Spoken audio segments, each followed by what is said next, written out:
everybody. I just wanted to give a little bit of like a budget update, line of credit payoff update, and some changes that I'm going to be making, all in an effort to get my budget working.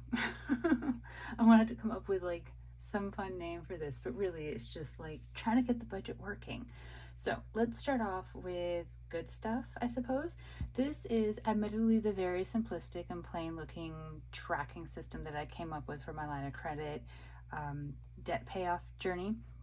The intention was to just, I wanted something, I was super psyched and really like ready to get going, and I just wanted to make something right away, and everything I was looking at online, I don't know, it wasn't jiving with me for some reason. So I decided to go super old school and just print out a calendar and write the information on the calendar, and I have a printout going through just until the end of the year, and then I thought I would see if I want to revamp and do something, I don't know, cuter for next year. But I also wanted, because paying off a line of credit is going to be a many years project, I wanted to come up with something that was tracking it, so just for the remainder of this year, and then tracking it in potentially like thirds or quarters of the year, and then like the year overall, and then the line of credit overall, with the idea if I just had one really big tracker for the entire debt, with the knowledge that it's going to potentially take 4+ years to pay off, it's going to be demoralizing after a while. Whereas if I have it broken up into chunks, and each of those chunks has its own little tracker, then every time I finish one of those trackers, I feel sort of like accomplished about something. Yeah, so this is just how my brain works. So this calendar, I wrote it up for August. Up in the corner, let's just make this flatter. Up in the corners, in the blank spots, I put the breakdown for how much I would pay per paycheck if I pay it off in a year, 2 years, 3 years, or 4 years. I can't go beyond 4 years because then the payment per pay period becomes lower than what my minimum monthly payment is for the card every month, and so it'll put me behind instead of getting me ahead. In August, my current minimum monthly payment was $485.65, and my line of credit has an interest rate of 10.15%. So I only started this halfway through the month, so that's why everything is in the bottom half.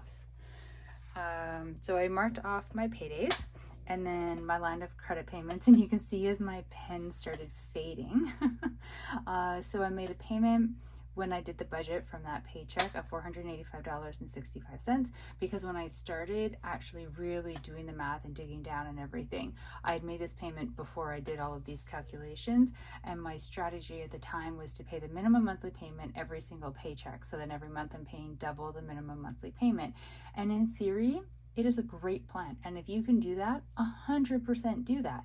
But if I do that, then I am severely in the negatives for every budget, and I'm relying heavily on my mom to help me out, which I'm trying to not be doing, or I'm pulling from my long-term savings, and there's not that much in there, so they won't hold me off for long. So it's not a doable plan for me, even though it's what I really wanted to be doing. So that's the last time I made that payment. So then at that point, my balance was $24,419.37. So I started getting sort of serious and doing the math and all of that with a balance of $25,000, because it was easier working with like a number like that versus like 24,000 and whatever. So, and because it had very recently been $25,000. So all of my calculations for paying off are based on a $25,000 starting debt. So then I had payday, I made a payment. The $292.94 is the amount that I pay if I'm using the calculations for the 4-year payoff plan. I picked it because it was the lowest amount. My budget still didn't balance, but I couldn't go any lower. I mean, I suppose I could have this month because I had made that payment, but I didn't want to, because this is going to be the last month I could make that big of a payment, and I wanted to try to, make as much of a dent as I could. And then my mother actually lent me a whopping $1,000 to put on the line of credit, because both her and I were trying to figure out, but have no way of knowing how to do the calculations of how much of a payment you have to put on the line of credit to make that minimum monthly payment go down. Like, I know it'll go down little by little, but I was trying to figure out if I take what meager long-term savings I have and put it all on my line of credit and basically completely wipe out my emergency fund? Will it make a big enough dent on the monthly payment on the line of credit, as well as, like the balance of the line of credit, that it's worth the gamble? And neither of us know how to calculate that out. So she lent me $1,000 to put a payment on the card so that we could sort of do it as an experiment to see what happened to the minimum monthly payment. And in case you're wondering, after everything like balanced and pendings went through and whatnot, it changed it by about roughly $20, but that's also taking into account that. So really $1,292.94 of a payment changed my minimum monthly payment by about $20. So math. And then on the 27th, so sorry, my pen started running out, so it looks really bad. There were charges on the line of credit. So the interest charges and the premiums get charged once a month. I have no say on those, but the lower I get the balance, the lower these will go. So they're another thing that I want to track as I'm going through paying off this debt, because it's just one more thing that not only will I get to watch as the balance gets smaller, but I'll get to watch as these get smaller. And I remember when I was paying off a Visa card years ago, that's actually quite satisfying to watch all these numbers get smaller. So those charges went on, which is, unfortunate, because then it takes away from the payments that I made, but it is a fact of life with a line of credit. So I ended the month with a balance of $23,378.44. So it is down. I didn't actually do the math, but how much it's down by.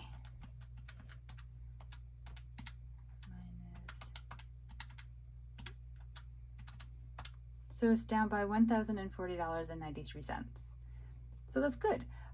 I know I don't really sound that happy about it. It's just because I know in general my budget is just so messed up right now, but that is really good. It is something to be proud of. Yay us. So I have September ready to go. So I put the starting balance for the month up there. I marked in where the paydays are. I put the information down here about 1 year, 2 year, 3 year, 4 year payment plan, the minimum monthly payment, and I put in my lower minimum monthly payment. So now it's $467.57, whereas before it was $485.65. So that's nice. It's down, which means that the payments that I make will make a larger impact. And the interest rate has stayed the same at 10.15%. So I will fill this in as I go through the month of September. We have a paycheck coming up. I'm always so excited for payday, and it's so weird because I think a lot of people get excited for payday because they're like, yeah, I'm gonna go out, or I'm gonna get dinner, or I'm gonna buy something, I'm gonna have fun with my money because I've earned it. And I'm like, yes, I can't wait for payday. I want to sit down and do my budget and make a payment on my debt, because that's where my life is at right now.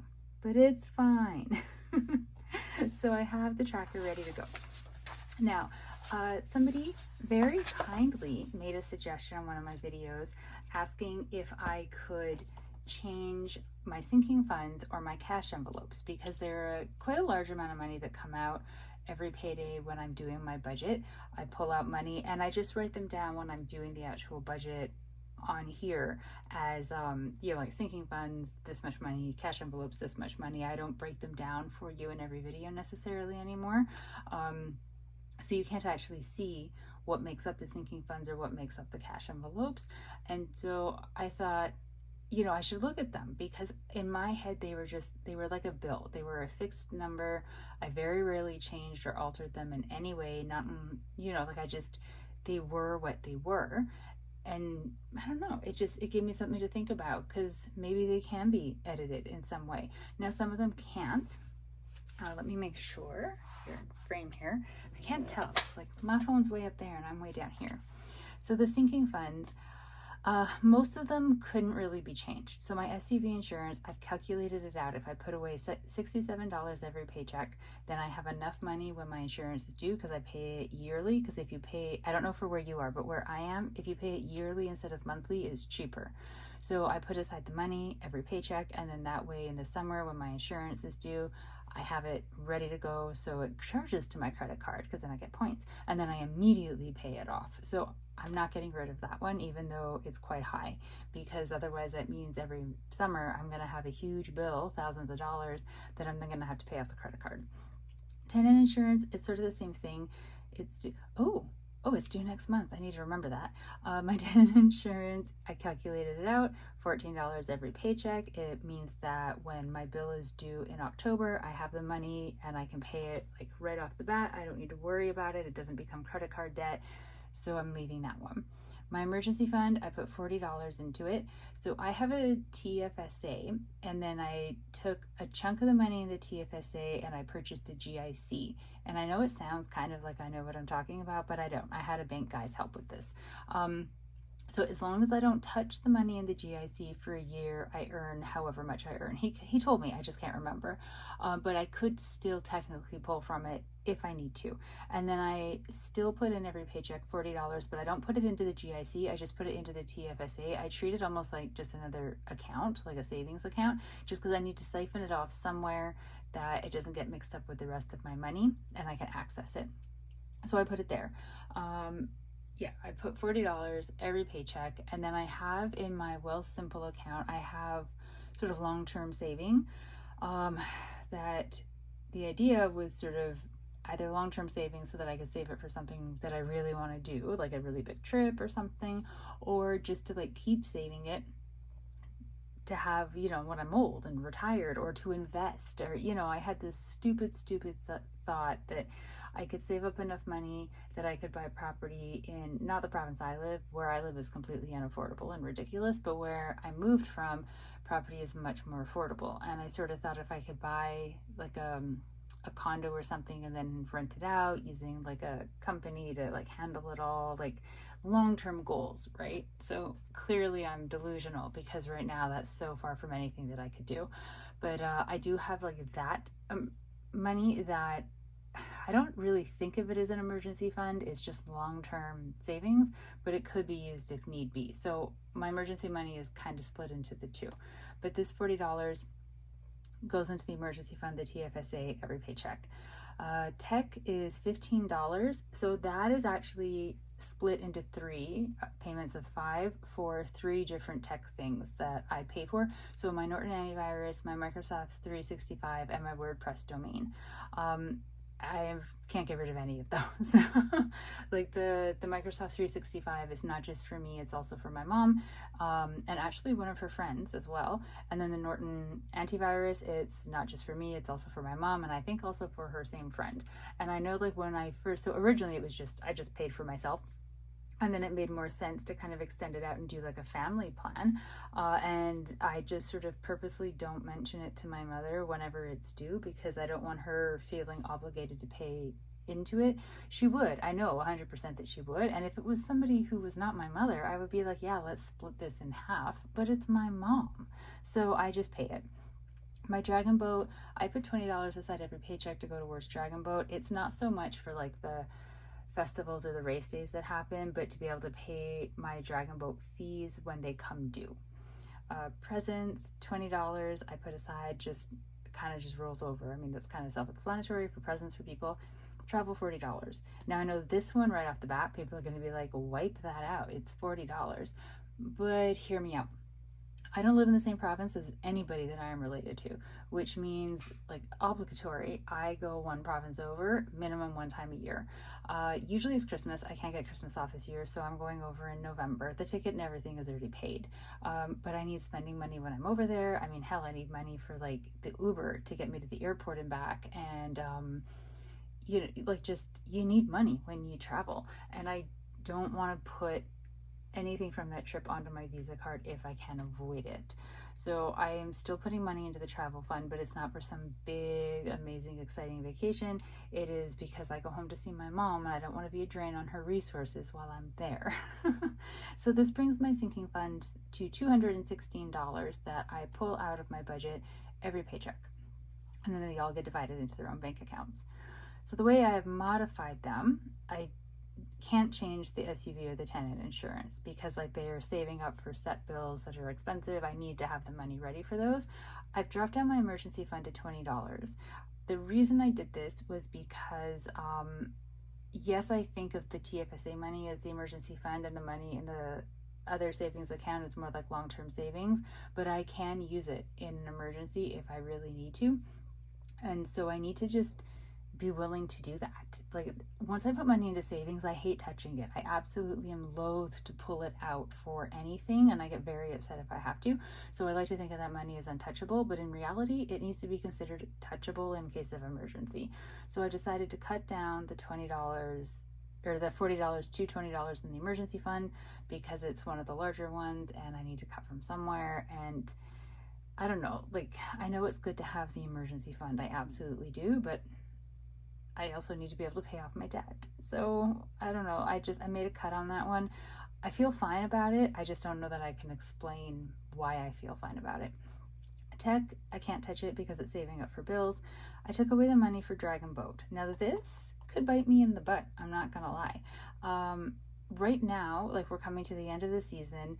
Dragon Boat has like one more race festival. I think it's at like the end of this month. I don't spend too much money on the day necessarily. Like, you have to pay for parking, maybe you take some money to pay for food, things like that, but I can pull from like my miscellaneous fund for that if I need to. But like I said, this money generally gets saved up to pay for my team fees that come due every year. So I'm gonna take this out right now, and then when I get my tax refund, which it better be a refund, it should be a refund. When I get my tax refund, I will, instead of putting all of it onto debt, I will pull out like roughly $300 to put into the dragon boating to go towards the team fees. The team fees fluctuate every year a little bit, so I'm never 100% sure what they're going to be. It's usually in between $300 and $400-ish. So if I pull out 300, put it in here for dragon boating, then I don't need to panic when they become due, because they're usually due, I want to say like February, which isn't really that far away when you think about it. So I don't have a lot of time to make up the fact that I'm not putting money in them anymore. Presents, I'm keeping at 20, only because like birthdays, a lot of birthdays are coming up for me, for like friends and family, as well as Christmas is coming up, and I'm gonna need some money to help me pay for these expenses. And travel, I kept the same for reasons already explained when I talked about that column. So I bumped down the sinking funds to $176, which is good. I mean, any savings is good, right? I can't math, so what is that? $40. I'm only saving $40. Oh, all of that to save $40. That's so sad. But $40 is $40, and I'll take what I can get. So cash envelopes, they were even harder to figure out. I know some people have like a lot of sinking funds for things like specific people's birthdays or anniversaries, or I don't know, like just other categories, which is great for them. Like, I'm super excited that they have the money to be able to put them in, but mine are much more condensed. And I think that my cash envelopes are as well. I'd actually been thinking recently about how I don't have enough variation in the cash envelopes, because then when something comes up, like if I need to buy clothing, I don't have a clothing fund to pull from. So then it's always like, where's this money coming from that I'm going to pay for this? But yeah, so let's go over them. So Striker is my cat. He gets $32.50 every paycheck. I will not change his money. That's a very specifically calculated out amount of money based on how much litter and food is. And I will never put like his health or well-being in jeopardy. So his money I will not touch. Groceries, $120. Food is so expensive. This is not just for food though, so this is groceries / household. So this also includes when I need paper towel or cleaning products for the house, or cleaning products for me like body wash, shampoo, conditioner, hand soap, stuff like that. All of this is under the groceries category, and I find that oftentimes it's almost barely enough. Sometimes I'm dipping into miscellaneous to buy things that I wanted to lump into groceries, because it's just, with the cost of things, it's not enough. I'm hoping, because I did that Trader Joe's run and I have quite a well-stocked freezer and pantry right now, that I won't be spending as much money on groceries for at least a couple weeks, so that maybe what I don't spend in this category over the next couple weeks, I can pull aside to make as an extra payment on something, or maybe like hold on to for when things are tighter. I don't know, but I know that seems like a really big number, $120 for 2 weeks for one person, but it doesn't really go that far. Miscellaneous, $30. Just for all the random miscellaneous things. Fun, $40. I'm a firm believer that even when you are paying off debt and you are trying really hard to be strict, you still need to have some wiggle room to have some fun. And I know that there's a lot of things out there that could be done for free. And I know a lot of people really talk about like you need to find the free things in your neighborhood or your community. And like I get that. But also, I'm not dragging my 8-month pregnant friend out on a hiking trail because it's free rather than sitting inside and eating brunch because it's what she would like to do with her last month of freedom before she is shackled to a child. I know I made that sound really great, didn't I? But you know what I mean? Like, not every decision about what I'm going to be doing for fun or for social activity is going to be just solely up to me. In fact, they're never solely up to me because you generally do things with other people and compromise is like a thing, you know? So $40 is what I tend to budget. I used to budget 30 and then I realized I was always about like 10 short because this is supposed to be covering 2 weeks. So that covers, if I'm lucky, 2 brunches, but it doesn't really because brunch, once you add in like tip and tax and everything, is more than 20 bucks. So I bumped it up to 40. And it's kind of where like I maxed it out and I just try to be very careful. Physio is $20. I can't really change that right now because I don't decide the cost of my physio appointment. The physio does, and I still need to go because it's related to my car accident. So only one of the appointments do I have to pay for. The rest are fully covered up front, and I paid $10.50 roughly once a week. So $20. It's not 21 to make it that 50 cents. Because I have some sitting in my cash envelope fund from physio because it used to be a higher amount. It used to be $21.50, I think, per week. So it's just kind of semi-recently gone down. So I still have a bit of a buffer with that. Transpo, $50. That's for gas, for parking. If I go somewhere, I have to pay for parking, car washes, like anything car related that's not insurance or the car payment. So how I have changed them. Striker is staying the same. Groceries, I really wanted to cut it down, but I just can't see how I can cut it down and then not just end up going over.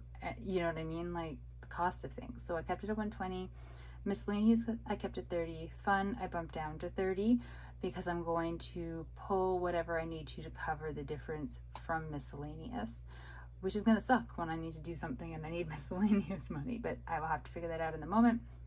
Like I said, physio has to stay the same, and transportation I bumped down to 40. I drive a hybrid. We're coming into sort of, end of summer, beginning of fall. I'm hoping I'll be driving even less than what I'm doing now. I think I will be.